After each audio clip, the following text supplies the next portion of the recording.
Shalom, Pastor Granny here. I just got in from some training. It was a great day for it. And I wanted to get this out though before it gets too much later into the evening because I keep forgetting about it. And I've had a lot of requests on a lot of platforms for this information. And I'm calling this Training Your Children in the Days of No Innocence.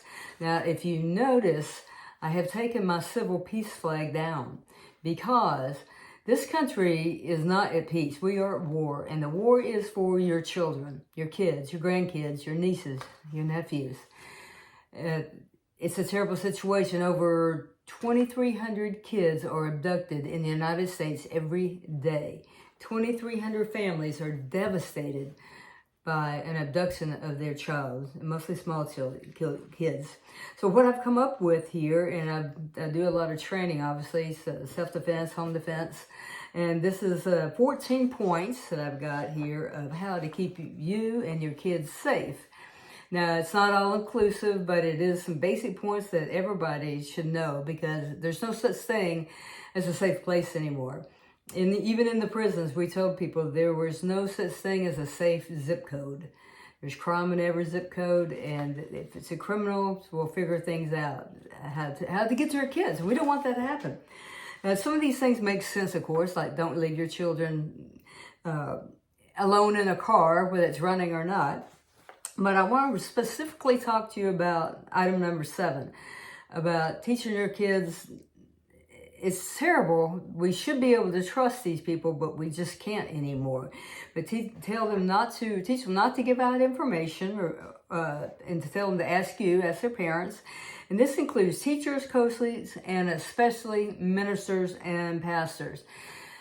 Sex slavery, which I'm calling it slavery, that's what it is, not trafficking. Sex slavery is now the #1 industry in the world, and that's terrible. The #1 rising profit center within that is in churches and ministries. Why? Because for years, it was just assumed that if someone was a pastor or a minister, they were safe. They were safe to leave your kids around. You can't do that anymore. I'm sorry, you just can't. You can do some background checks. That helps. But the best defense is almost an offense here. Train your kids what to look for. Unfortunately, I'm going to read what we've got written here. Unfortunately, these sick, evil predators learned that for decades, we were believed that they were the ones that they could be trusted. And they figured out a way to use this to their advantage. It's evil. These wolves are masquerading as knowledgeable pastors and ministers preying on the sheep.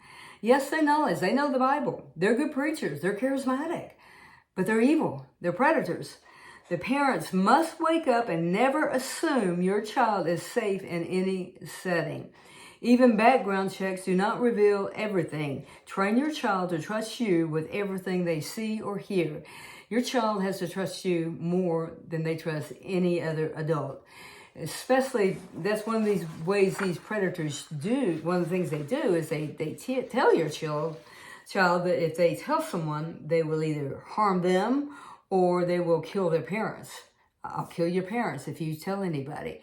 And what's a little child to do but believe? Unless they've been trained. Now, if they've heard from their parents, someone might say this, then they're going to go, oh no, my mommy said no, they'll be out of there.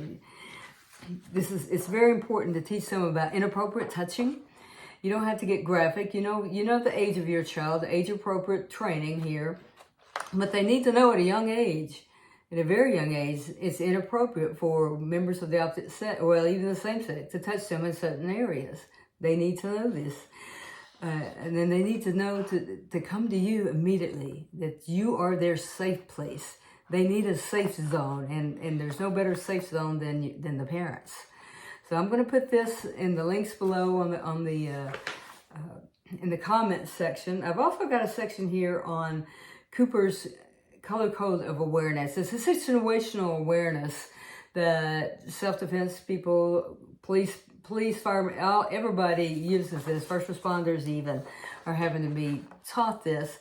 And you can make it a fun game for the family to know, to be more observant of the things going around you. I hope this will be helpful for you. I'm hoping it'll open some eyes There may be some shocked mouths. Oh, what do you mean I can't trust my church? No, ma'am, I'm sorry, you can't. It's not anymore. Some are great, and that's wonderful. If you found a safe place and have known them for years, that's great. But still, train your children about these things, about inappropriate touching especially. And I'll put, like I said, I will put these on the website. And I want to leave you with Proverbs 22:6. Train up a child in the way he should go, so even when he or she grows old, they will not abandon it.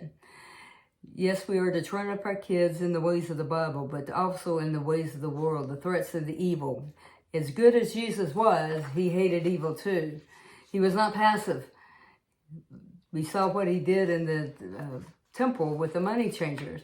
He called the religious Pharisees a brood of vipers, was equivalent to cussing them out in that day because they were evil. Religion like that is evil because religion propagates what's happening in our churches, and we got to stop that. It's going to be up to the parents and grandparents and family members to do this. So I hope this helps you. I hope it blesses you. Again, this is not all inclusive. If you know of something really good, please comment, share it with us, because you never know. It might just save a child, and that child that might get saved probably will be yours. And that's a blessing, amen. So until next time, have a blessed weekend, blessed night, and shalom.